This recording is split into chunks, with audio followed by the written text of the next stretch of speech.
నమస్తే అండి. నా పేరు డాక్టర్ వినోద్ కుమార్.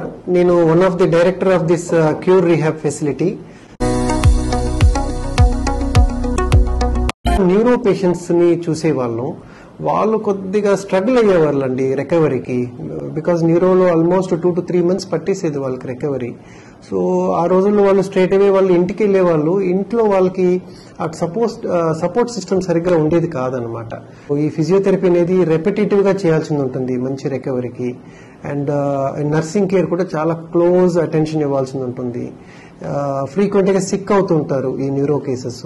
వాళ్ళకి ఎక్కువ డిఫరెంట్ పైప్స్ తో ఉంటారు. నేజల్ పైప్ అని, ఇక్కడ ట్రెకియాస్టమీ పైప్ అని, యూరిన్ కథెటర్ అని, ఇట్లా ఉంటారు. కాబట్టి వాళ్ళకి ఎక్కువ ఇంటెన్స్ కేర్ అవసరం ఉంటుంది. అప్పుడు నేను దీని గురించి కొంచెం డీప్ గా థింక్ చేసి 2016లో ఈ క్యూర్ రీహాబ్ అనే ఫెసిలిటీని స్టార్ట్ చేయడం జరిగిందండి.